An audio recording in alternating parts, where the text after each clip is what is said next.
If you're a runner that struggles with chronic Achilles tendon pain and you can't seem to figure out the root cause of the problem, then you're going to want to watch this video because I'm going to break down a 3D running gait analysis and show you the most likely causes of why your Achilles tendon hasn't yet recovered.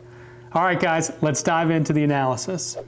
All right, runners, when you're looking to diagnose Achilles tendon problems in your running gait, there's a few key aspects that you're going to want to pay attention to. Here you see a forefoot to midfoot strike distance runner who has had a history of Achilles issues, and we're going to break down his running gait so you have an idea of exactly what to look for in your own running gait. So first off, we're going to stop this video right at initial contact. You can see here he's a forefoot to midfoot striker, which occurs in about 30% of all runners. The key part here that whether you hit on your heel or you hit on your forefoot, you want to watch the level of foot inversion. You can see here the foot is turned towards the inside, meaning you're bringing your big toe towards the other leg. This is a normal starting position for initial contact. What happens after this point, if you watch his left foot here, this is when pronation begins to happen, and the degree to which it pronates, meaning the excursion, the total length, has an impact on your Achilles tendon. So here you can see if you trace the calf, middle down the calf to the central part of the heel and then to the foot, this is an angle, and this angle is the degree of pronation. Again, pronation is good, it's a normal part of shock absorption, but when you have more than 8 degrees of pronation, that's when you get into overpronation and you put torsion or strain on the Achilles. Since your Achilles runs straight, anytime the heel bone moves outward and your ankle moves inward, it's like wringing a towel. You're going to wring your Achilles and add some additional strain to that tendon. So that's the first piece you're going to want to look at when you're looking at your running gait, is what's happening at the foot. Now, what's happening at the foot can also be influenced by what's happening further up the chain during running. So I'm going to take this video to peak loading, which is mid stance, and you can still see that this runner is in foot pronation, very common when you have Achilles tendon issues. But then further up, you can see that there's a contralateral, or since he's on his left foot, right-sided pelvic drop. When you have a contralateral pelvic drop, that adds an influence to your thigh that wants it to rotate inwards or cave inwards. As you can see, this runner's knees are pretty much touching. There should be daylight between these two structures, allowing the knee to stay in a straight position. When it doesn't, and it rolls inward or caves inward, called adduction, that further influences the pronation of the foot and collapsing of the foot arch. So you really want to look at what's happening up the chain, because that can influence what's happening at the foot. Just putting an orthotic won't necessarily change what's happening at the pelvis, and changing the pelvis won't necessarily change what's happening at the foot. You need to have both at the same time. But oftentimes when you have chronic Achilles tendon issues, both of these factors, the drop in the pelvis, the other thing you want to look at too is the rotation of the knee. You can see here as I spin the skeletal model, you can see that the kneecap is actually pointing inwards. So that's internal rotation of this thigh bone. That also influences additional strain on the posterior tibialis and the Achilles itself. So you can see there's multiple factors here that correlate to higher strain on the Achilles. The other piece you want to look at when you're looking at Achilles tendon problems is the position of the trunk. You can see here this runner has a nice forward trunk lean that adds load into the posterior chain, the glute, and to the hamstring and to the calf, so that's excellent.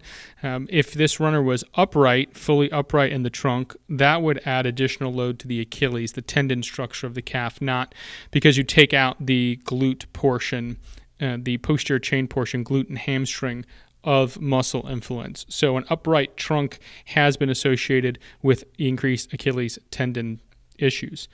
The other piece you want to look at is when you are in this mid-stance position, where is your knee in relation to the foot? You can see here the center of the knee is right on the forefoot, which is excellent. This is a good position. If this runner's knee was excessively forward of the toes in this position, meaning if instead of being here, the knee was out in this position, what you would find is a much higher strain on the Achilles because of the stretch component, the eccentric loading of the Achilles due to a high range of motion at the ankle. So getting into a greater hip hinge, as you can see that this runner is pretty good hip hinge, meaning there's bend in the hip, that decreases the need to push the knee forward of the toes and decreases the load on the Achilles. So again, you just want to make sure that you have good trunk lean, good hip hinge to offload the strain at the knee and definitely offload the strain at the Achilles. I'll play this video now so you can see how this runner looks during the full running gait. The other piece you can see here, when he reaches out for initial contact, he does land forward of his body. So here, the foot, if we draw the initial contact position straight up, he is in an overstride position, not enough knee bend. That overstride means that the initial loading is going to happen all at the calf and the Achilles. It's the only piece really here that's going to absorb force in the very initial part of loading. So when you can bring this foot right under the center of mass, right under the torso and hip, that is also going to reduce loading on the Achilles tendon and reduce the amount of initial force that goes through that tissue. So again, here we'll focus in on the feet. You can see it's a normal amount of pronation on the right, and you can see an excessive amount of pronation on the left-hand side. Now, this runner does have contralateral pelvic drop on the right as well. It just doesn't correlate. I'll show you, it just doesn't correlate to as much foot pronation on that side. He does turn his foot out, which is another common issue with things like plantar fasciitis, not so much with Achilles.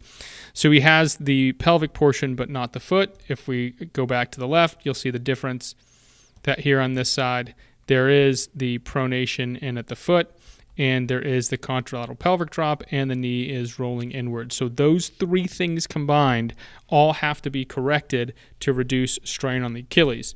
Correcting the contralateral pelvic drop comes down to activating, meaning turning on neuromuscularly, your gluteus maximus and medius. Also requires strength training with a level pelvis, so using mirror feedback or tactile feedback is excellent. It requires the knee being in the right alignment, meaning the knee pointing straight over the toes and not rolling inwards. That will reduce torsion on the Achilles. Exercises like squats, single leg squats, Romanian deadlifts, Bulgarian split squats in front of a mirror are excellent to be able to get the right alignment of the knee. And I'll link some videos at the end of this video that can help with that process. And then finally, you want to strengthen the muscles of your foot arch, your posterior tibialis muscle that runs on the inside of the leg, your foot muscles themselves, and for sure your calf. Now, it's common for a lot of people with Achilles issues to have calf weakness. You need to be able to do 25 single leg calf raises for your calf to be considered fully strong, and you need to be able to do it without pronating your foot, without letting your arch collapse. So the big key pieces here: glute activation and strength, knee alignment, foot arch strength, calf strength, and foot muscle strength. These three things will significantly reduce the amount of loading on your Achilles. Additionally, avoiding overstride, avoiding knee forward of the toes, and avoiding an upright trunk. Correct these three things with the correct exercises, and you will have significant reduction of Achilles tendon pain long term. Even if you've had Achilles for multiple months to a year, correcting these form biases will significantly reduce your pain and get you back on the trail as fast as possible. All right, runners, hopefully you found value from going through a full running analysis case study. Hey guys, if you like this video, please like, subscribe, hit that notification bell to get access to more of my videos. And please drop a comment below. Let me know if this video was helpful for you in figuring out why you continue to have Achilles tendon pain. Be sure to check out the other videos you see here on the screen. These are very helpful videos to help you overcome Achilles pain through strength training and alignment specific to runners. Until next time, guys, train smarter and perform better.